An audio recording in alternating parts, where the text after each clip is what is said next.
지난 18일 출산 후 22일 코로나19 확진 판정을 받은 A씨. 아이를 낳은 18일은 병원 측이 확진자 발생을 처음 인지한 날이었습니다. 제가 18일날 유도 분만이었었는데 17일날 갑자기 밤에 연락이 왔어요. 그래서 제 담당 선생님이 갑자기 휴가라고 하시는 거예요. 기존 담당 의사와 분만을 맡은 의사가 모두 코로나19 확진 판정을 받은 사실은 뒤늦게 인터넷을 통해 알았습니다.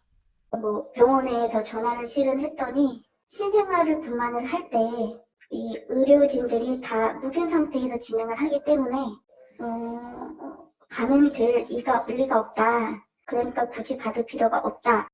불안감에 검사를 받고 확진 판정을 받은 A씨. 병원이 정보를 공개하지 않은 게 아쉽습니다. 이미 그런 일이 있다라고 하면 저 당연히 불안하니까 다른 병원에서 유도분만을 받거나 조치를 취했겠죠. 다른 확진 산모 B씨도 병원의 방역 조치에 아쉬움을 표합니다.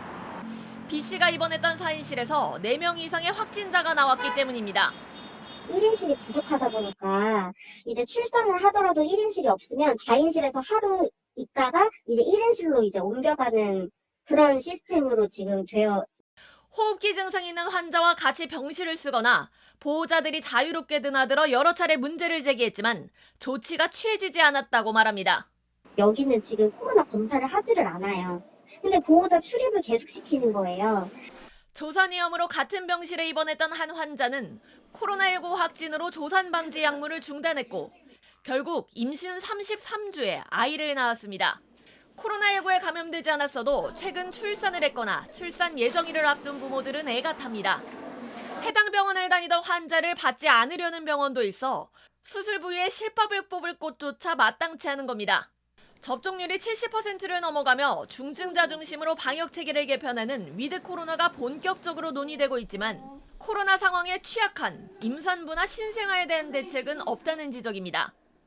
산모가 확진 판정을 받으면 당장 아이를 볼 사람도 마땅치 않습니다. 너무 막막해요. 이게 솔직히 태축되는 법도 모르거든요. 그래서 샤워시키는 법, 분유 먹이는 법, 이런 아무리 유튜브를 봐도 신생아나 산모는 진료를 받기도 어려운 의료 공백이 발생합니다. 다음 주만 하더라도 이거 BCG 접종 어떡하지? 임산부와 신생아 등 취약한 대상에 대한 대책은 앞으로 다가올 위드 코로나 시대의 숙제로 남습니다. JTBC 구혜진입니다.